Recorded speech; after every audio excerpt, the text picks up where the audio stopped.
ایک دفعہ انگلی کے اشارے سے ابو لہب نے کہا تھا نبی پاک کو آپ کا ہاتھ ٹوٹ جائے، اللہ نے فرمایا تبت یدا ابی لہب و تب، تو کہتا ہے میرے نبی کا ہاتھ ٹوٹ جائے تیرے دونوں ٹوٹ جائیں گے۔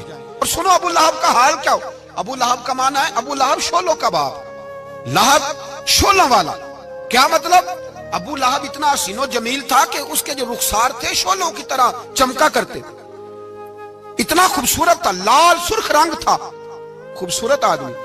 عرب میں جب غربت تھی تو اس کے گھر میں اس وقت بھی 2 اینٹیں سونے کی تھی، اتنا مالدار آدمی اور سردار تھا سارے مکے کا۔ لیکن نبی پاک کی بے ادبی کی، تمہیں پتہ ہی نہیں کہ رب دنیا میں سب سے زیادہ ناراض ہی اس سے ہے جو اس کے رسول کا بے ادب ہے، سب سے زیادہ ناراض ہی اسی سے۔ ابو لہب نہ گیا بدر کے موقع پر، ڈر گیا، کہنے لگا میں نے نہیں جانا، مکے میں رہ گیا، نہ گیا جہاد کے لیے، مسلمانوں کے خلاف نہ نکلا۔ لوگوں نے بڑا اس کو لان تان کیا، لیکن کہنے لگا میرے خرچے پہ 4-5 بندے لے جاؤ، میں نہیں جاؤں گا، پیچھے رہ گیا۔ لوگ کہنے لگے بچ گیا، لیکن اس کے جسم کے اندر ایسی بیماری نکلی کہ ریشے سے بھر گیا سارا وجود، ریشے۔ اس کے بچوں نے لے جا کے ابو لہب کو پیچھے ایک حویلی تھی مکے کے باہر، اس میں بند کر دیا، چیختا تھا، چلاتا تھا، بند کر دیا اس کو لے جا کے وہاں پیچھے۔ اور جب اس کو بند کر دیا کمرے میں تو چلاتا تھا، چیختا تھا، کوئی مجھے بچاؤ، کوئی پانی پلاؤ۔ دروازہ توڑ کے باہر نکلا تو چوک میں مر گیا ابو لہب، اتنی بدبو آتی تھی کہ کوئی قریب نہیں جاتا تھا۔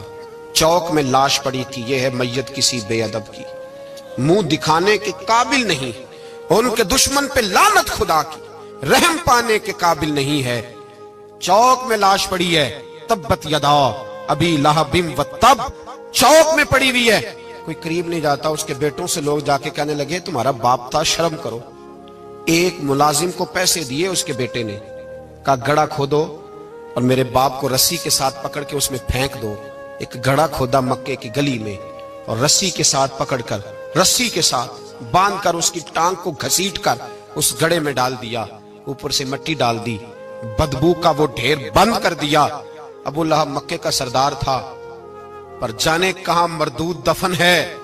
لیکن میانی صاحب کے قبرستان میں جاؤ، میانی صاحب کے قبرستان میں وہ علم الدین جسے اپنا نام بھی نہیں لکھنا آتا تھا، ہزاروں لوگ روزانہ اس کی قبر پہ کھڑے ہوتے ہیں اور رسول اللہ کی نعتیں سناتے ہیں۔